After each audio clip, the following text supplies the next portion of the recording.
Hello everyone, welcome back to my channel. हम लोग last class में डिस्कस कर लिए थे वन वे स्लैब में सिंपली सपोर्टेड स्लैब भी और कैंटिलीवर स्लैब भी। ये दोनों के न्यूमेरिकल्स हम लोग डिस्कस कर लिए थे। अब आज वाले क्लास में हम लोग टू वे स्लैब के न्यूमेरिकल्स देखेंगे, जिसमें हम लोग दो न्यूमेरिकल्स करेंगे। एक होगा जिसमें कॉर्नर्स आपके हेल्ड डाउन होंगे और एक जिसमें कॉर्नर्स नॉट हेल्ड डाउन होंगे।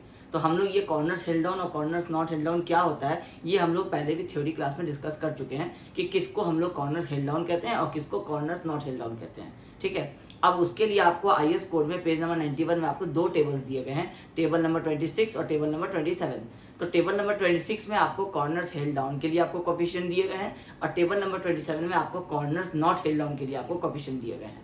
अब कॉर्नर्स नॉट हेल्ड डाउन के लिए आपको टेबल छोटा है, जिसमें आपको कोफिशिएंट सिर्फ LY/LX के रेशियो में आपको दिया हुआ है, लेकिन आपको कॉर्नर्स हेल्ड डाउन के केस में आपको 9 कंडीशन से स्लैब के लोकेशन के हिसाब से उसके हिसाब से आपको α x का वैल्यू दिया हुआ है। ये सारा चीज़ जब हम लोग अभी सॉल्व करेंगे तो उस समय आपको टेबल दिखा करके डिस्कस करेंगे कि इसमें ये वैल्यूज हम लोग कहाँ से ऑब्टेन कर रहे हैं। ठीक है, अब सबसे पहले क्वेश्चन पे आ जाते हैं डायरेक्टली। क्वेश्चन है the slab of a residential building of size 4.3 metre by 6 metre is simply supported on all the 4 sides on 230 mm thick walls assuming an imposed load of 2 kN per meter square and finished load of 1 kN per meter square. Design the floor slab. Use M25 concrete and Fe415 steel. Assume mild exposure.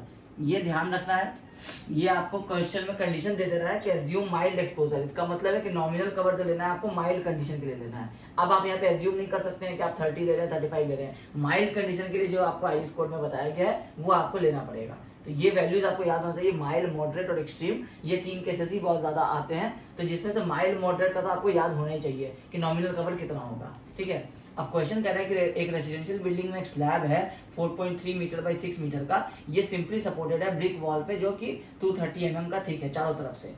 अब इसमें 2 kN पर metre square का impose load आ रहा है और finish load आ रहा है 1 kN पर मीटर स्क्वायर का। इम्पोज लोड क्या होता है? इम्पोज लोड होता है आपका लाइव लोड।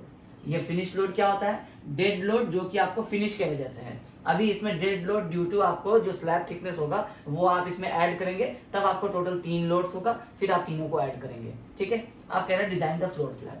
अब ये नहीं पता है कि अभी 1 वे डिजाइन करना है या 2 वे डिजाइन करना है, तो आप क्वेश्चन देखेंगे, आपको स्पैन का कंडीशन दिया हुआ है। आप सबसे पहले जब अपना आंसर स्टार्ट करने से पहले आपको ये चेक करना पड़ेगा कि आप ये न्यूमेरिकल कौन से टाइप का है, 1 वे का है या 2 वे का है। तो कैंटिलीवर कहीं नहीं लिखा है तो कैंटिलीवर साइड हो गया। अब 1 वे और 2 वे है वो सबसे पहले ही हम लोगों को चेक करना पड़ेगा, बट उसके पहले हम लोगों को लिखना पड़ेगा गिवन कंडीशंस। तो गिवन कंडीशन है आपका LX है 4.3 मीटर, LY है 6 मीटर, उसके बाद आपको बियरिंग है 230 mm का। यहाँ पे चाहे तो आप बियरिंग भी लिख दीजिए, बियरिंग 230 mm। इम्पोज लोड जिसको हम लोग लाइव लोड भी लिख सकते हैं, ये है 2 kN पर मीटर स्क्वायर। उसके बाद डेड लोड फिनिश का ये गिवन है आपको 1 kN पर मीटर स्क्वायर और M25 कंक्रीट है और Fe415 स्टील है। ठीक है, ये सारा कंडीशन है। माइल्ड एक्सपोजर है तो नॉमिनल कवर जो हो जाएगा वो यहीं पे आप गिवन कंडीशन में लिख सकते हैं, nominal cover is equal to 20 mm for mild exposure as per IS 456 2000।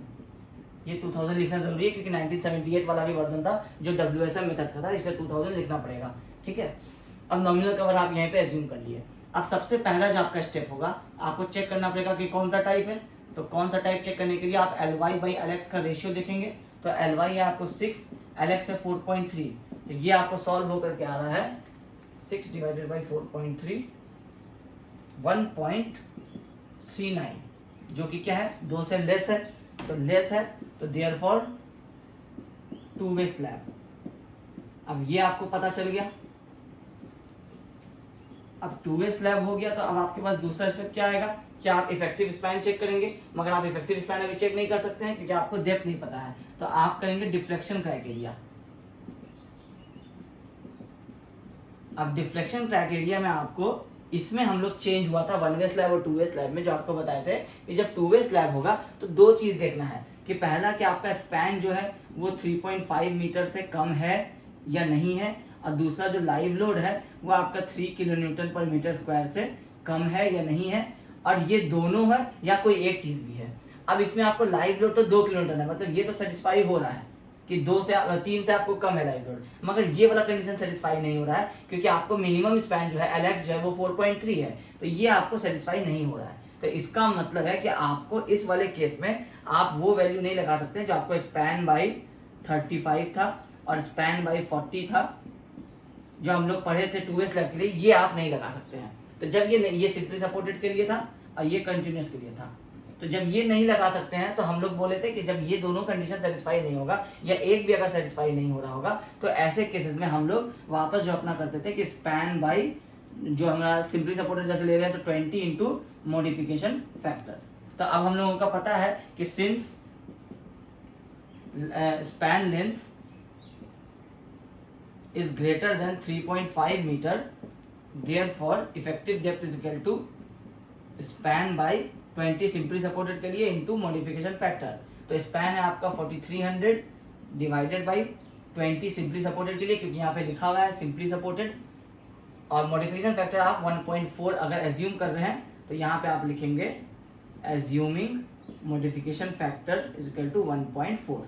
ठीक है, अब आप इसको सॉल्व कीजिए, आपको इफेक्टिव डेप्थ पता चल जाएगा 4300 डिवाइडेड बाई 1.4, ये आ रहा है 153.57 mm। ये आपका रिक्वायर्ड आ रहा है डिफ्लेक्शन के हिसाब से। आप इससे कम प्रोवाइड नहीं करेंगे, आप क्या करेंगे राउंड फिगर में 155 mm आप प्रोवाइड करेंगे इफेक्टिव डेप्थ।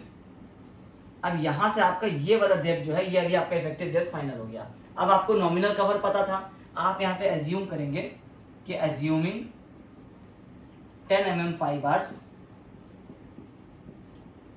इन स्लैब। तो जब आप 10 mm का बार एज्यूम कर रहे हैं तो आपको ओवरऑल डी क्या हो जाएगा, आपको इफेक्टिव डी प्लस आपको नॉमिनल कवर डी, आप क्लियर कवर कह लीजिए इसको, अब प्लस आपको 5/2, तो आपको ये हो जाएगा 155 प्लस नॉमिनल कवर 20 प्लस 10/2 का मतलब है कि 5, तो ये हो जाएगा आपको 180 mm। तो ये हो गया आपका कैपिटल डी। ठीक है, अब ये 155 इफेक्टिव डेप्थ हो गया, 180 mm आपका ओवरऑल डेप्थ हो गया। अब 180 mm ओवरऑल डेप्थ हो गया, अब आप स्पैन कैलकुलेट कर सकते हैं और इसके बाद आप अपना लोड कैलकुलेशन कर सकते हैं, क्योंकि स्पैन के लिए आपको इफेक्टिव डेप्थ चाहिए था और लोड के लिए आपको ओवरऑल डेप्थ चाहिए था। तो ये दोनों इन्फॉर्मेशन आपको मिल गया। तो अब हम लोग स्टेप 3 में करेंगे इफेक्टिव स्पैन। अब इफेक्टिव स्पैन के लिए भी दो कंडीशन होता है कि एक तो हम लोग clear span plus effective depth, और एक होता है clear span plus bearing on both side, मतलब center to center of bearing.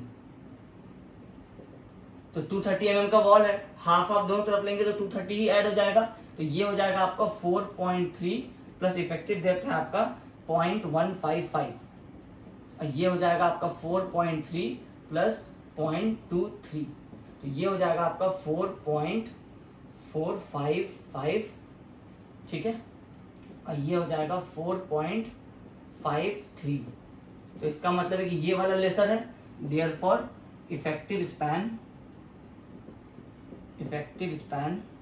Is equal to 4.455 metres. ठीक है, 4455 होता है, हाँ 4455। ठीक है, यह हो गया आपका इफेक्टिव स्पैन।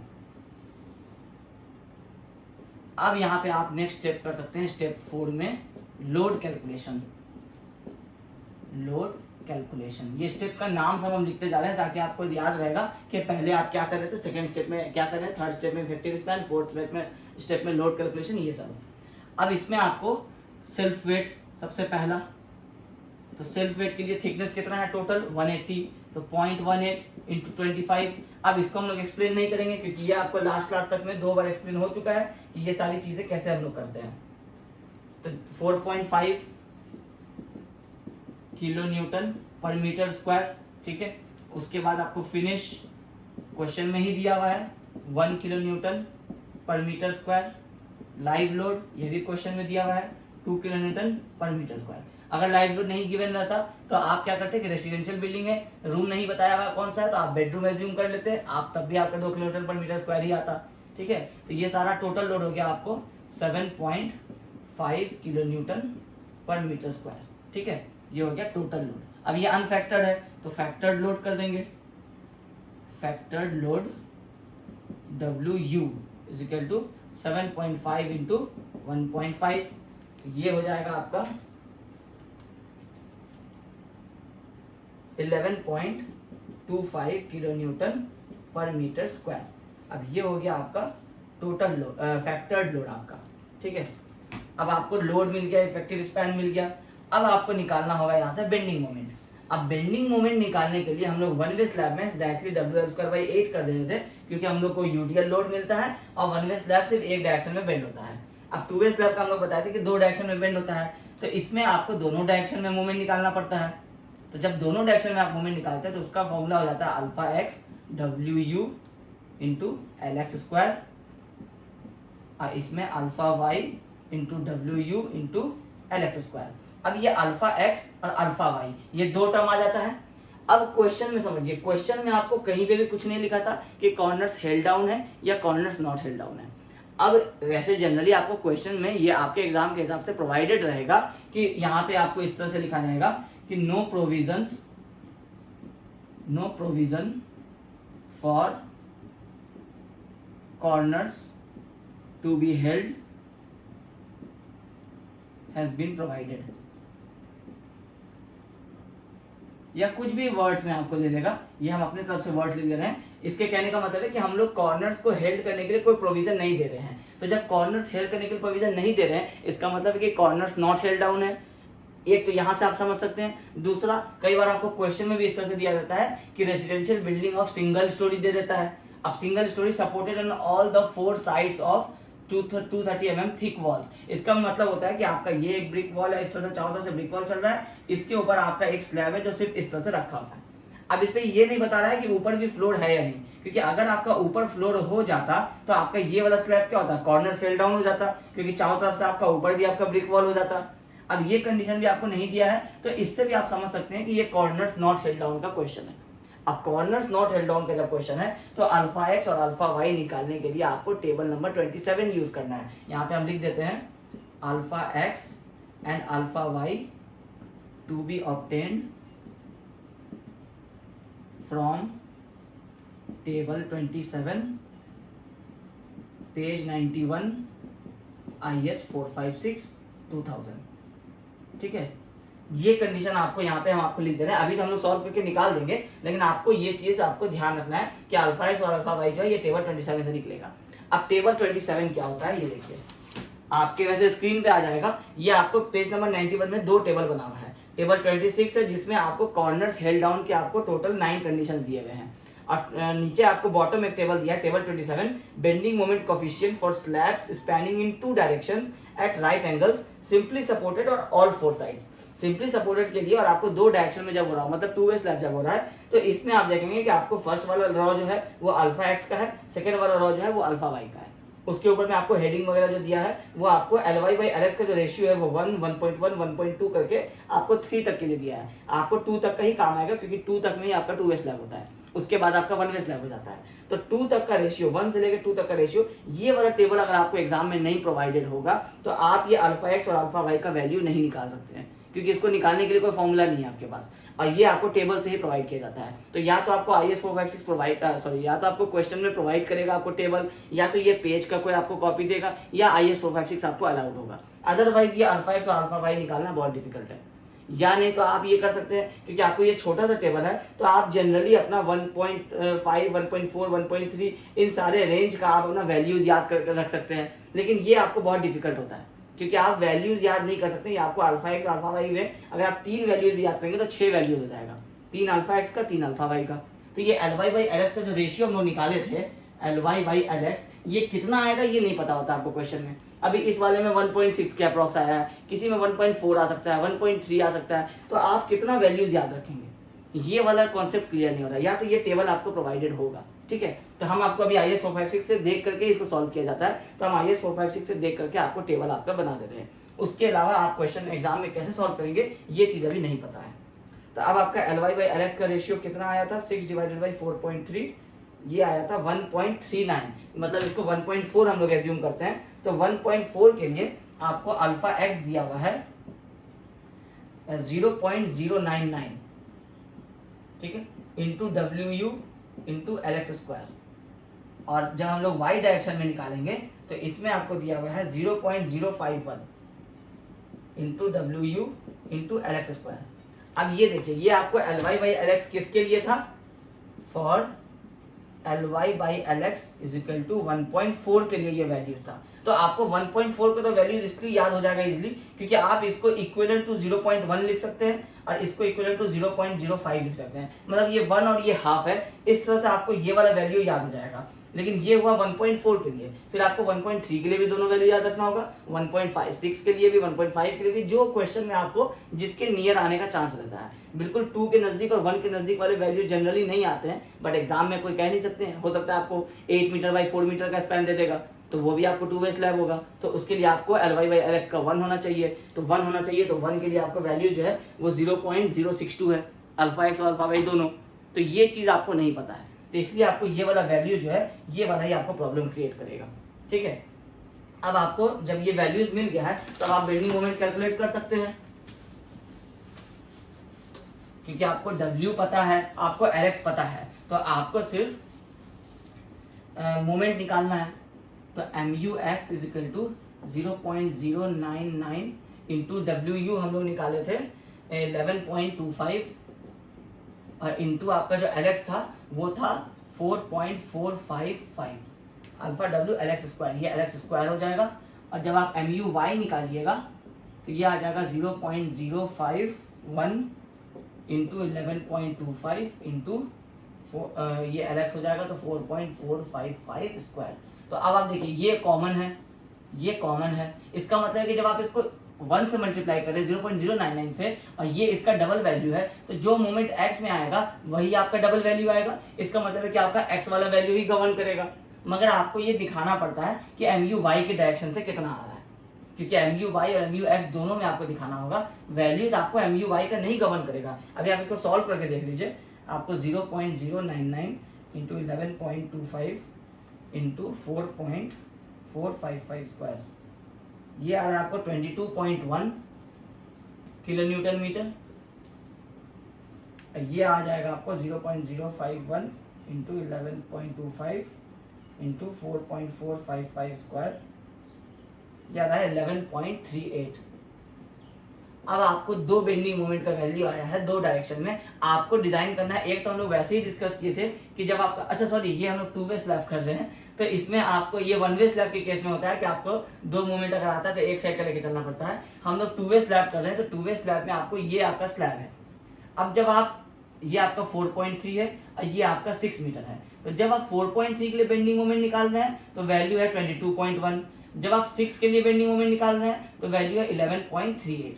तो इसका मतलब है कि इस 22.1 के लिए इसमें रेनफोर्समेंट जाएगा और इस 11.38 के लिए ये वाला रेनफोर्समेंट आएगा। अब इसमें डिस्ट्रीब्यूशन तो हम लोग दे नहीं रहे हैं, क्योंकि 1 वे स्लैब में क्या होता था कि 1 वे स्लैब में ये वाला हम लोग निकाल लेते थे और डिस्ट्रीब्यूशन को हम लोग 0.15% अगर हम लोग माइल्ड स्टील ले रहे हैं या 0.12% अगर हम लोग वो HYSD बार ले रहे हैं तो वो हम लोग इसमें से निकाल लेते थे, तो डिस्ट्रीब्यूशन बार प्रोवाइड कर देते थे। इस वाले केस में तो ऐसा होगा नहीं, 2 वे स्लैब है, दोनों तरफ से बेंडिंग मोमेंट आएगा और जो बेंडिंग मोमेंट आएगा उसके हिसाब से स्टील लगेगा। अब आपका जो लॉन्गर स्पैन है वो आपका कम मोमेंट देता है, क्योंकि आपका ये इफेक्टिव स्पैन जो है, शॉर्टर स्पैन, आप इसके लिए कैलकुलेट करते हैं, ये वाला वैल्यू आपको 22.1 आया है। इसका कोफिशिएंट आपको कम होता है, क्योंकि जो 2 वे स्लैब होता है वो भी शॉर्टर स्पैन में ही डिफ्लेक्ट करता है, मगर शॉर्टर के साथ साथ वो लॉन्गर साइड भी उसका डिफ्लेक्ट करता है। जो हम आपको डायग्राम में ये दिखाए थे बुक से कि ये आपको 1 वे स्लैब बिल्कुल ऐसा बेंड करता है, लेकिन 2 वे स्लैब ऐसा बेंड करता है, साथ साथ आपको ऐसा भी बेंड करता है। तो इसलिए आपको ये वाले के लिए आप ये वाला रेनफोर्समेंट दे रहे हैं, लेकिन ये जो इस तरह से बेंड कर रहा है इसके लिए भी आपको ये 11.38 के मोमेंट से बेंड कर रहा है। तो ये 11.38 के हिसाब से आप स्टील दे देंगे तो ये वाला बेंडिंग भी बच जाएगा। इस वाले के लिए आप यहाँ स्टील दे रहे हैं तो आपका ये 2 वे स्लैब बिल्कुल स्ट्रेट रहेगा।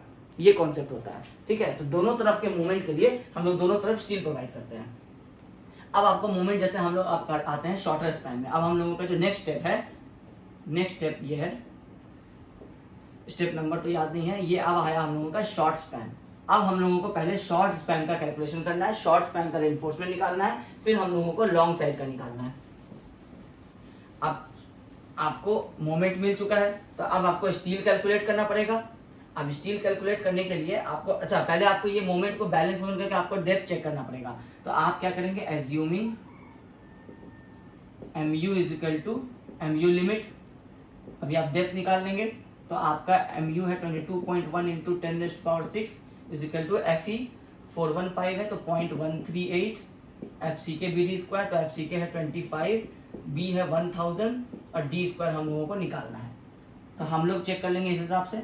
तो D हम लोगों का जो आ जाएगा वो हो जाएगा 22.1 इंटू 10⁻6 डिवाइडेड बाई, ये कैसे किया अंडर रूट करके, ये आपको लास्ट क्लास में बता दिए थे कि ये सारा यहाँ डिवाइड में आएगा और D स्क्वायर है, D निकालना है तो इधर अंडर रूट हो जाएगा। ठीक है, 0.138 इंटू 25 इंटू 1000, तो D रिक्वायर्ड आपका आ रहा है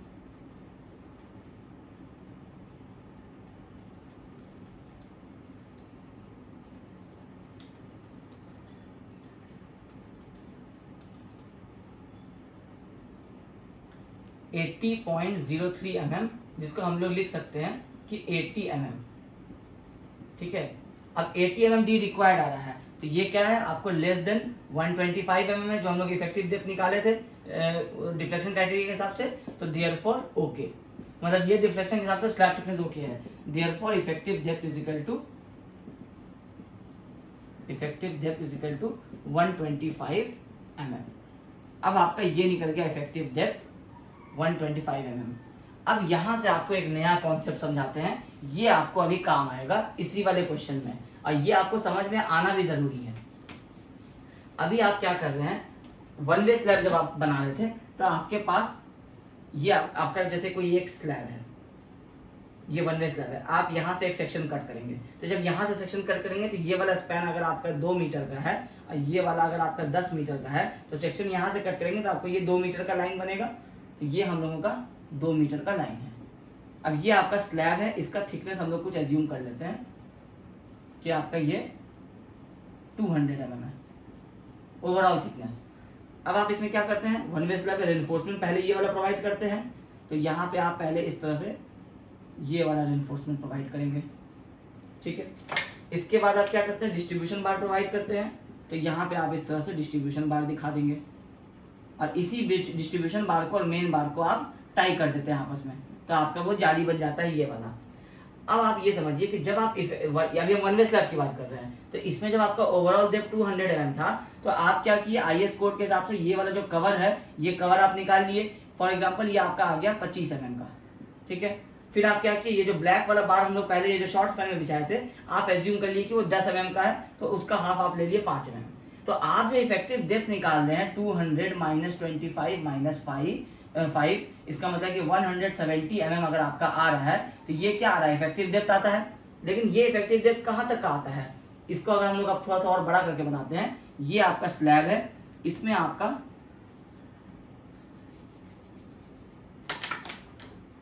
ये आपका मेन बार है,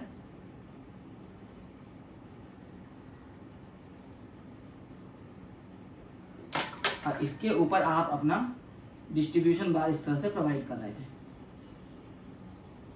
अब हम लोग क्या डेफिनेशन पढ़े हैं कि स्लैब के टॉप से रेनफोर्समेंट के सेंटर तक का जो डिस्टेंस होता है ये इफेक्टिव डेप्थ कहलाता है।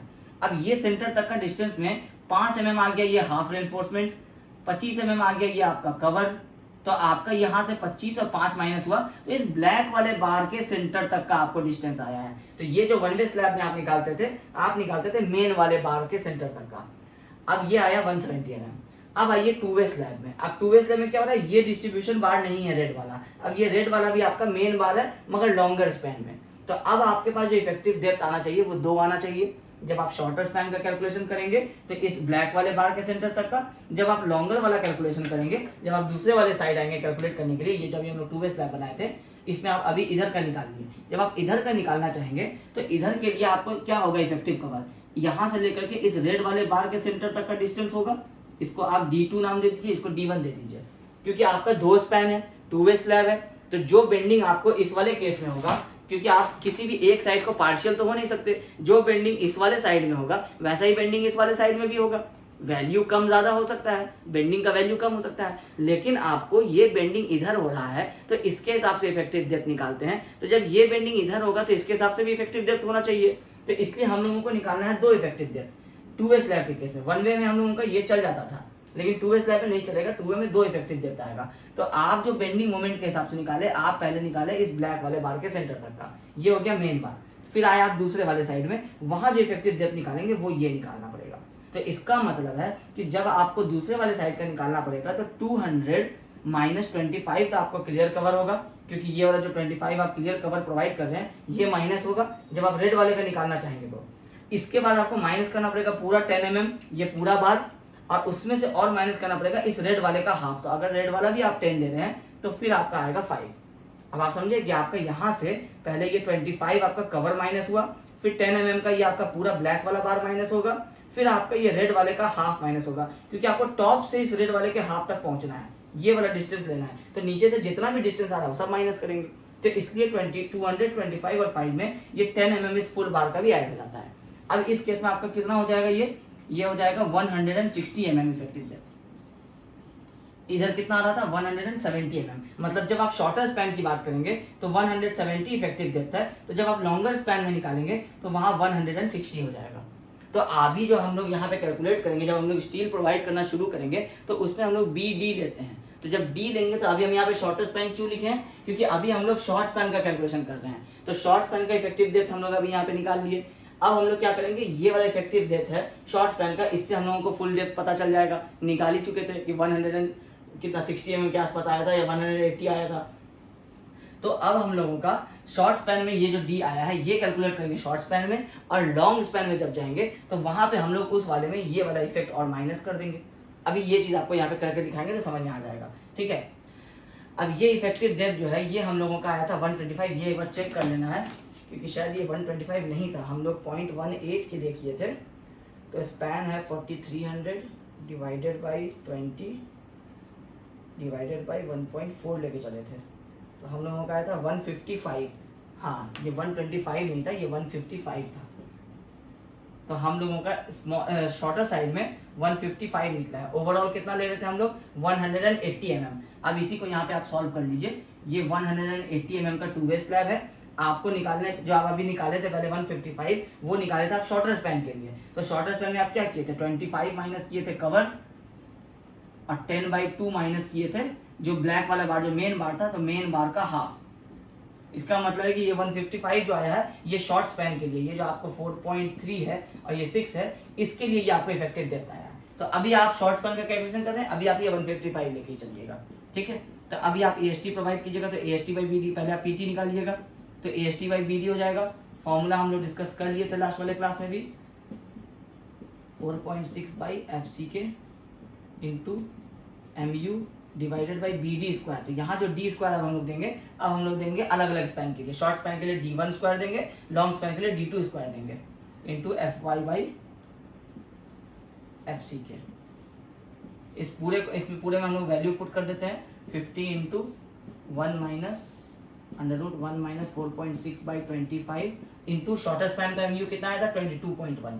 तो अभी हम लोग 22.1 के लिए स्टील प्रोवाइड करेंगे, डिवाइड बाई 1000 इंटू 155 स्क्वायर, ये हो गया, डिवाइडेड बाई FY है 415 डिवाइडेड बाई FC के है 25। इस पूरे को सॉल्व करके हम लोग अभी अपना AST निकाल देंगे। पहले ये आ रहा है 0.267%। अब आपको PT मिल गया 0.267, तो आप AST निकालेंगे, ये AST 1 कर दीजिए, तो ये मेन बार के लिए होगा, तो ये आ जाएगा 0.267 divided by 100 into 1000 into BD आपका आया है, अब D आया है 155, तो इसके हिसाब से आप इसको निकाल लीजिए। AST आपको पता चल जाएगा 0.267 इंटू 1000 इंटू 155 डिवाइडेड बाई 100, ये आ रहा है 413.85 mm स्क्वायर। ये AST आपको प्रोवाइड करना है मेन बार की जगह पे। अब मेन बार की जगह पे करना है, तो अब आप AST डिसाइड हो गया। अब आप एज्यूम किए थे कि 10 mm का है, तो एरिया ऑफ 1 10 mm बार कितना होता है 110 5 बार इज इक्वल टू 78.53 mm² होता है। पाई बाई 4 d स्क्वायर कीजिएगा तो 78.5 से निकलेगा। तो आपको नंबर ऑफ बार्स कितना प्रोवाइड करना पड़ेगा, 5.26 मतलब 6 bar. Therefore provide 10 mm 5 bars. तो 6 बार प्रोवाइड करिएगा तो स्पेसिंग कितना हो जाएगा, 1001 मीटर में आप 6 बार प्रोवाइड कर रहे हैं, मतलब 166 mm का सेंटर टू सेंटर है। तो आप प्रोवाइड कर दीजिए 166 से थोड़ा कम, तो मतलब आप 166 mm सेंटर टू सेंटर, क्योंकि हम लोग 5 के रेंज में नहीं देते, हम लोग 10-20 के रेंज में देते हैं स्पेसिंग। तो आपको डिसाइड हो गया कि आप 6 बार यूज कर रहे हैं, तो 6 बार के लिए स्पेसिंग सेंटर टू सेंटर 166 आता है। तो आपको 6 बार प्रोवाइड करना है मिनिमम। आप 7 प्रोवाइड कर सकते हैं, 8 प्रोवाइड कर सकते हैं, बट आपको मिनिमम 6 बार होना चाहिए। तो 6 बार आप, हम लोग यहाँ पे नहीं लिखते हैं कि कितना बार प्रोवाइड कर रहे हैं, हम लोगों को 6 बार इसलिए निकालते हैं क्योंकि हम लोगों को स्पेसिंग जानना है। तो हम लोग 1 मीटर के पैनल को 6 बार से डिवाइड कर देते हैं, 166 मैक्सिमम स्पेसिंग हो सकता है, इससे ज़्यादा जा नहीं सकते हैं कैलकुलेशन के हिसाब से। तो हम लोग क्या करेंगे, अगर हम लोग इससे ज़्यादा चले जाएंगे, 170 180 चले जाएंगे, तो हो सकता है कि number of bars 5 he provide होगा, तो ये AST जो है ये सेटिस्फाई नहीं होगा। अभी ये AST सेटिस्फाई करना, ये आया है रिक्वायर्ड, आपको प्रोवाइडेड देना है। आप इसी जो आपका 78.53 आप 6 बार प्रोवाइड कर रहे हैं, तो 78.53 इंटू 6 कीजिए, तो आपको 471 का स्टील आप प्रोवाइड कर रहे हैं। तो AST provided is equal to 471.18 mm²। Required कितना था 413 का, प्रोवाइड कितना का था 471। इसीलिए हम लोग ये 6 बार्स निकाले थे, और 6 बार्स के बाद हम लोगों को स्पेसिंग पता चल गया। तो ये आपको 10 mm का 160 के स्पेसिंग पे ये हुआ आपको। इसमें आपको ये वाला बार, अभी शॉर्ट स्पैन का, अब इसमें ये वाला बार भी अभी आपको कैलकुलेट करना पड़ेगा, तो इसको हम लोग कहेंगे लॉन्ग स्पैन का कैलकुलेशन। अब लॉन्ग स्पैन में क्या होगा, इसमें भी हम लोगों को पहले इफेक्टिव डेप्थ निकालना पड़ेगा। तो अब इफेक्टिव डेप्थ कैसे निकालेंगे, शॉर्ट स्पैन में तो हम लोगों को 155 आ गया कि ये हमारा 180 mm का स्लैब था। इसमें आप यहाँ से बॉटम में आप स्टील दे रहे थे 10 mm का, तो ये आप नॉमिनल कवर छोड़ करके यहाँ आप 10 mm का बार दे रहे थे, तो ये रेड वाला आपका मेन बार हो गया 10 mm। इसके नीचे आप ये स्पेसिंग जो दे रहे थे क्लियर कवर, ये आप दे रहे थे माइल्ड कंडीशन के हिसाब से 20 mm। अब जब आपको ये वाले का निकालना था शॉर्ट स्पैन में, तो आप निकाले 20 plus half of the diameter, तो 25 हो गया। अब आपको निकालना है ये वाला जो आप रेनफोर्समेंट प्रोवाइड कर रहे हैं, जो आपका लॉन्गर डायरेक्शन वाला जो आ रहा है रेनफोर्समेंट। अब आपको इसका निकालना, इसके लिए निकालना आपको इफेक्टिव डेप्थ, क्योंकि ये जब यहाँ पे एक्ट करेगा, जब इस पर लोड पड़ेगा, तो ये इसके सेंटर तक ही इफेक्टिव डेप्थ एक्ट करेगा, नीचे वाले कंक्रीट को वो वेस्ट मानेगा। तो आपको ये चेक करना है कि ये वाला इफेक्टिव डेप्थ कितना हो रहा है। इसको हम लोग नाम दे देंगे D2, और इसको हम लोग नाम दे दिए थे D1।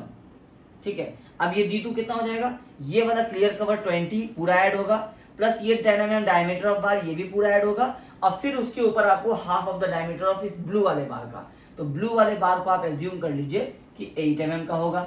ये चले हम लोग अगर इसको, क्योंकि 2 वे स्लैब है, दोनों तरफ का मेन बार ही होगा, तो आप इसको भी 10 mm का मान लीजिए। तो जब आपका क्लियर कवर 20, ये वाला पूरा आएगा 10, और इस वाले के लिए आएगा 10/2 हाफ आएगा। तो ये आपका आ जाएगा इफेक्टिव डेप्थ आपको लॉन्गर स्पैन के लिए। तो अगर हम लोग इसका नाम दे इफेक्टिव डेप्थ D2, तो ये D2 हो जाएगा 180 mm full depth minus clear cover 20 mm minus 10 mm for first वाला जो आपका मेन बार था उसके लिए, और माइनस आपको 10/2, ये आपको जो आप बार एज्यूम कर रहे हैं कि हम लोग 10 mm का इसमें भी देंगे। तो ये टोटल आपको हो जाएगा 30 और 35 माइनस हो जाएगा, तो 145 mm। ये आ गया इफेक्टिव डेप्थ आपका D2 लॉन्गर स्पैन के लिए। अब आपको लॉन्गर स्पैन में क्या निकालना है, आपको स्टील निकालना है। तो स्टील निकालने के लिए फॉर्मूला है आपको 50 into 1 minus √1 minus 4.6 by FC के 20 है, इसमें 25 है, इंटू MU है आपका। लॉन्गर स्पैन के लिए आपको MU लेना है, जितना ये मोमेंट आया था इसके लिए आपको यहाँ पे कैलकुलेशन करना है, क्योंकि शॉर्टर स्पैन में आप किए थे इस वाले मोमेंट के लिए, अब लॉन्गर स्पैन में जितना मोमेंट है उसके हिसाब से कैलकुलेट होगा। और इसमें BD जो हम लोग करते हैं MU/BD स्क्वायर, अब D आ गया आपका 145, तो ये हो जाएगा 145 का स्क्वायर। इस पूरे को आपको सॉल्व करना है। FY है आपका 415 और FC के है 25। इस पूरे को सॉल्व कीजिएगा तो आपका ये AST नहीं, ये परसेंटेज निकल के आ जाएगा, परसेंटेज ऑफ स्टील, इसको हम लोग कहते हैं PT। ठीक है, तो अब ये PT आ जाएगा आपका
PT आ रहा है 0.153%, तो आप AST निकाल सकते हैं। AST आपको मिल जाएगा PT 0.153 divided by 100 into B into फिर से आप D लेंगे 145। ये बस आपको ध्यान रखना है हर बार कि आपको 155 वाला नहीं लेकर के 145 लेना है। आपको D2 अब यूज करना है क्योंकि अब आप लॉन्गर स्पैन का कैलकुलेशन कर रहे हैं, ठीक है। तो इसको आप सॉल्व करेंगे,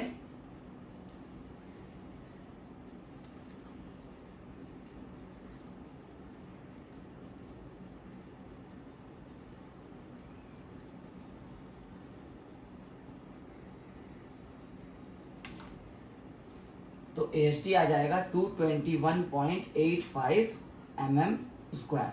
अब आप यहाँ पे क्या किए थे, एज्यूम किए थे कि assuming 10 mm 5 bars for longer span, तभी आप यहाँ पे ये 10/2 किए थे, ठीक है। तो आपका एजम्पशन आपका 10 mm हो गया। अब आप 10 mm का जब एजम्पशन ले रहे हैं तो आपको AST फॉर 1 10 mm बार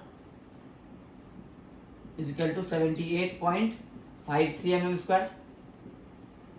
तो इसका मतलब क्या है कि आपको नंबर ऑफ बार्स कितना रिक्वायर्ड होगा, नंबर ऑफ बार्स हो जाएगा आपको 221.85 divided by 78.53, total AST divided by एक AST का आपका एरिया। तो इससे आपको नंबर ऑफ बार्स पता चल जाएगा, 221.85 डिवाइडेड बाई 78.53, ये हो जाएगा आपको 2.82। इसका मतलब है कि आपको 3 बार्स प्रोवाइड होगा।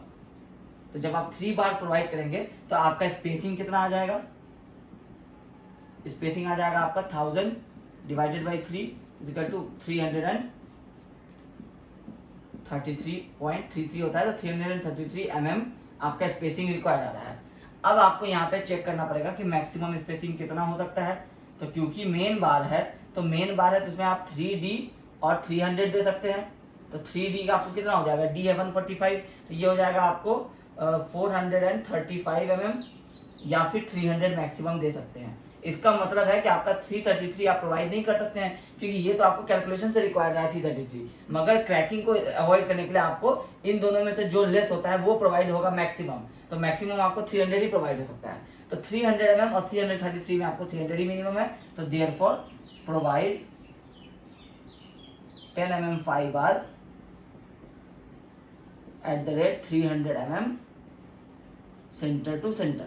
ये आपका हो गया सेकंड वाले स्पैन के लिए, लॉन्गर स्पैन के लिए। शॉर्टर स्पैन में आपका कुछ निकला था कि 10 mm एट द रेट 160 या 150 कुछ निकला था। सेकंड बार आपको लॉन्गर स्पैन में आ गया 10 एट द रेट आपका 300 mm सेंटर टू सेंटर। ये हो गया आपको शॉर्ट स्पैन का कैलकुलेशन और आपका लॉन्ग स्पैन का कैलकुलेशन। अब आपका नेक्स्ट स्टेप क्या होगा कि आप शेयर फोर्स चेक कीजिएगा और डेवलपमेंट लेंथ चेक कीजिएगा। तो हम लोग अब जल्दी से शेयर फोर्स और डेवलपमेंट लेंथ दोनों चेक कर लेते हैं। अब शेयर फोर्स के लिए दो कॉन्सेप्ट होता है, मगर अभी हम लोग फिलहाल आप डायरेक्टली हम लोग शेयर फोर्स जैसे मैक्सिमम निकालते थे कि आपका यूडीएल अगर होगा तो W इंटू L/2 हो जाएगा शेयर फोर्स, ये हम लोग कर लेते हैं। अदरवाइज आपको एक कॉन्सेप्ट समझा देते हैं कि क्या होता है। जब भी आप बीम करते हैं या स्लैब करते हैं तो आपका ये स्पैन है, ये कॉलम आ रहा है, ये यहाँ इससे बीम निकला है, ये आपको बीम के केस में होगा। और स्लैब के केस में क्या होगा, ये आपका स्लैब है और इसमें यहाँ आपका इस तरह से बीम चल रहा है, ठीक है। तो दोनों केस में ये वाला लाइन जो होगा वो स्लैब के लिए आपका सपोर्ट होगा, और बीम में केस में जब बीम की बात करेंगे तो कॉलम का ये वाला जो लाइन है, ये जो क्लियर स्पैन का लाइन होता है, ये आपका सपोर्ट होता है। तो IS 456-2000 कहता है कि इस सपोर्ट से इफेक्टिव डेप्थ डिस्टेंस जितना दूर आपको शियर फोर्स जो है वो प्रॉपर्ली एक्ट करता है किसी भी RCC स्ट्रक्चर में। बाकी ये जो रिमेनिंग पोर्शन है इसमें इसलिए नहीं एक्ट करता है क्योंकि ये आपको सपोर्ट के साथ एक सपोर्ट की तरह बिहेव करता है। यहाँ से यहाँ तक का जो जोन है ये आपका एक सपोर्ट की तरह बिहेव कर जाता है। फिक्स क्योंकि होता है तो फिक्स के केस में कुछ डिस्टेंस जो है ये आपका सपोर्ट की तरह एक्ट करता है। तो रिमेनिंग आपको जो बीम बचता है उसमें आपको ये वाला शेयर फोर्स आपको मैक्सिमम एक्ट करता है। तो ये कितना डिस्टेंस फिक्स होता है, इफेक्टिव डेप्थ जितना डिस्टेंस। सेम स्लैब के केस में आपका इफेक्टिव डेप्थ जैसे 155 आया था, तो ये 155 mm दूर यहाँ पे आपको शेयर फोर्स एक्ट करेगा। तो जब आप इसका शेयर फोर्स डायग्राम बनाएंगे तो ये शेयर फोर्स डायग्राम कुछ ऐसा बनता है। यूडीएल अगर है तो ये आपका सपोर्ट है। तो हम लोग क्या करते हैं, ये वाला वैल्यू निकालते हैं WL/2, लेकिन वो IS कोड कहता है कि ये वाला वैल्यू एक्चुअल में गवर्न करेगा। ये वाला वैल्यू गवर्न तो पूरा ही करेगा, मगर ये वाला वैल्यू होगा जिसके लिए ये बीम्स कम से कम सेफ होना चाहिए, क्योंकि यही वाला वैल्यू इसको यहाँ से ब्रेक करवाएगा। यहाँ से बिल्कुल ज्वाइंट से बीम ब्रेक नहीं होगा क्योंकि कॉलम है, कॉलम के अंदर आप इस तरह से रिइंफोर्समेंट डालते हैं तो ये इतना दूर का पोर्शन को फिक्स बना देता है। रेनफोर्समेंट और कंक्रीटिंग करने की वजह से ये आपको इतना दूर फिक्स हो जाता है। तो इसलिए आईएस कोड कहता है यहाँ चेक करने हैं। अब हम लोग यहाँ चेक नहीं करके हम लोग क्या करते हैं, न्यूमेरिकल्स में यहाँ पे चेक कर लेते हैं, क्योंकि मैक्सिमम यही से है, इसको कैलकुलेट करना आसान है आपके लिए। तो आप डायरेक्टली इससे निकालते हैं, देखते हैं मैक्सिमम में जब सेफ है तो ये वाला वैल्यू तो मैक्सिमम से कम ही रहेगा, तो उसमें सेफ ही रहेगा। तो ये हम लोग न्यूमेरिकल में करते हैं। जब आप एक्चुअल लाइफ में आइएगा, जब आप प्रैक्टिकल पर्पज में कहीं पे आप डिजाइन कैलकुलेशन कीजिएगा और उसके बाद आपको रेनफोर्समेंट निकालना होगा कि कितना रेनफोर्समेंट आ रहा है, तो आप करेंगे उसको ये डी डिस्टेंस पे इफेक्टिव डेप्थ निकालेंगे और उतना डिस्टेंस के बाद ये वाला आप कैलकुलेट करेंगे। अब ये कैसे कैलकुलेट करते हैं ये भी हम शॉर्ट में दिखा देते हैं आपको। यहाँ आप क्या करते थे, ये 0 है आपका, और यहाँ पे आपका जो लेंथ है ये है आपका टोटल L/2। आप यहाँ क्या कर रहे हैं, ये है आपका W इंटू L/2 मल्टीप्लाई कर रहे हैं, ये W/2 को आप लिख रहे हैं। तो क्यों कर रहे हैं, क्योंकि यहाँ ये आपका अगर टोटल ये स्पैन L है तो ये आपको सेंटर पे कितना डिस्टेंस होता है, L/2 होता है। अब आपको ये वाला डिस्टेंस निकाल लेना है, तो ये वाला डिस्टेंस कितना होगा, L/2 माइनस D, क्योंकि यहाँ 0 से L/2 यहाँ तक आएगा, तो इसमें से D माइनस करेंगे तो यहाँ तक आ जाएगा। तो आपको अब निकालना होता है W into L/2 minus D। ये वाला आपका जो लेंथ होता है, ये जो आपका शेयर फोर्स होता है, ये होता है जो आपको डी डिस्टेंस पे एक्ट करता है। तो कई बुक्स में आप देखेंगे, जो स्टैंडर्ड बुक्स होते हैं, रामामूर्तम का हो गया, सुब्रमण्यन का हो गया, तो उसमें आपको देखेंगे कि आपको सब शेयर फोर्स जो है वो डी डिस्टेंस पे चेक करता है सपोर्ट से। तो डी डिस्टेंस पे चेक करने के लिए आप ये वाला फॉर्मूला देखेंगे कि L/2 minus effective depth into W करता है। हम लोग क्या कर रहे हैं, हम लोग जनरली मैक्सिमम शेयर फोर्स के लिए कर ले रहे हैं। तो आपके सिलेबस के हिसाब से आप मैक्सिमम शेयर फोर्स पे ही निकाल सकते हैं। इसलिए हम लोग 1 वे स्लैब, कैंटिलीवर स्लैब और 2 वे स्लैब सब में हम लोग ये मैक्सिमम WL/2 लेकर के ही चल रहे हैं, ठीक है। लेकिन एक्चुअल कॉन्सेप्ट की बात करेंगे तो ये एक्चुअल कॉन्सेप्ट होता है, ठीक है। अगर आप ये लिख देते हैं एग्जाम में तो भी आपका मार्क्स रिजेक्ट नहीं होगा, लेकिन अगर आप ये भी लिखते हैं तो भी आपका मार्क्स रिजेक्ट नहीं होना चाहिए, क्योंकि आपके स्टैंडर्ड के जितने भी सारे बुक्स है जो डिप्लोमा लेवल के हैं, उसमें आपको ये मैक्सिमम शेयर फोर्स के लिए ही चेक किया जाता है, ठीक है। तो अब आप क्या करेंगे, WL/2 के आप शेयर फोर्स निकाल लेंगे। तो W आपका कितना है, 11.25। तो 11.25 इंटू L है आपका स्पैन, हम लोग निकाले थे, ये था आपको 4.3 का, तो 4.45 डिवाइडेड बाई 2। अब इसमें ध्यान रखना है कि ये W है, हम लोग ये WU लेके चल रहे हैं, ये फैक्टर्ड लोड था। तो जब फैक्टर्ड लोड था इसलिए जो मैक्सिमम शेयर फोर्स हम लोग ले रहे हैं ये आपको VU निकल रहा है, इसमें दोबारा से 1.5 मल्टीप्लाई नहीं करना पड़ेगा, ठीक है। तो ये शेयर फोर्स आपका मैक्सिमम आ जाएगा 11.25 इंटू 4.45 डिवाइडेड बाई 2, ये आ जाएगा 25.03 किलो न्यूटन। अब आपको टाउ वी निकालना होगा, तो टाउ वी निकालने के लिए 25.03 इंटू 10⁻³ ये शेयर फोर्स हो गया, डिवाइडेड बाई B 1000 है, और D फिर से हम लोग लॉन्गर स्पैन वाला लेंगे 145। तो आपको टाउ वी निकल करके आ जाएगा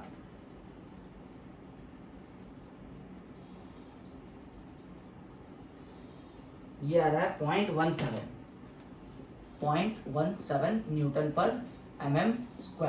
अब टाउ सी किसी भी केस के लिए आप मिनिमम देखते तो 0.29 ही आता, आपको देखना चाहिए कोड से, मगर हम आपको बार बार ये लिख दे रहे हैं क्योंकि किसी भी केस में मिनिमम 0.29 ही है। तो जब 0.29 आपको कंक्रीट का अपना ही स्ट्रेंथ है तो 0.7 तो वो ले ही लेगा, तो tau V less than tau C है, therefore no shear reinforcement required. अब आपको डेवलपमेंट लेंथ चेक करना है। हम डेवलपमेंट लेंथ अभी छोड़ दे रहे हैं क्योंकि डेवलपमेंट लेंथ हम लोग बार बार चेक कर चुके हैं। आपको LD का फॉर्मूला लगाना है 0.87 FY इंटू आपका 5 डिवाइडेड बाई आपका 4 इंटू टाउ BD आप फिर से कोड से देख लीजिएगा आपके कंडीशन के हिसाब से। डेवलपमेंट लेंथ आप निकाल सकते हैं, मैक्सिमम डेवलपमेंट लेंथ के लिए भी आप चेक कर सकते हैं। आपका न्यूमेरिकल यहाँ पे कंप्लीट हो जाता है, ठीक है। तो आपका 2 वे स्लैब में 1 वे स्लैब में जो आप डिजाइन किए थे वैसा ही आपका सेम सारा कॉन्सेप्ट है, सिर्फ आपको 2-3 जगह पे ध्यान रखना होता है कि एक जो आपका डिफ्लेक्शन क्राइटेरिया होता है वो चेक करना पड़ता है कि आपका स्पैन और आपका लाइव लोड ये दोनों वाला क्राइटेरिया पास हो रहा है कि नहीं हो रहा है। उसके बाद आपको चेक करना पड़ता है कि आपका जो बेंडिंग मोमेंट निकलेगा आपका क्वेश्चन किस टाइप का है, कॉर्नर्स हेल्ड डाउन का है या कॉर्नर्स नॉट हेल्ड डाउन का है। अगर कॉर्नर्स नॉट हेल्ड डाउन है तो आपका मोमेंट का फॉर्मूला जो हम लोग अभी डिस्कस किए ये वाला निकलेगा।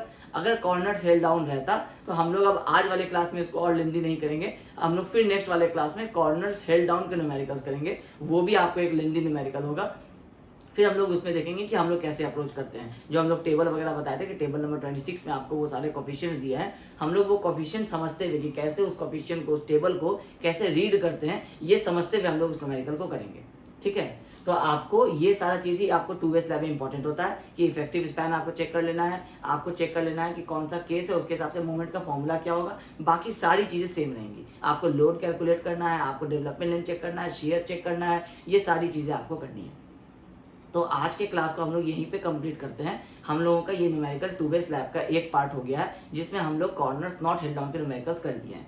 अब नेक्स्ट वाले क्लास में जब हम लोग मंडे को करेंगे तो उसमें हम लोग कॉर्नर्स हेल्ड डाउन वाले न्यूमेरिकल करेंगे। फिर आपका यूनिट नंबर 7 जो होगा वो कंप्लीट हो जाएगा।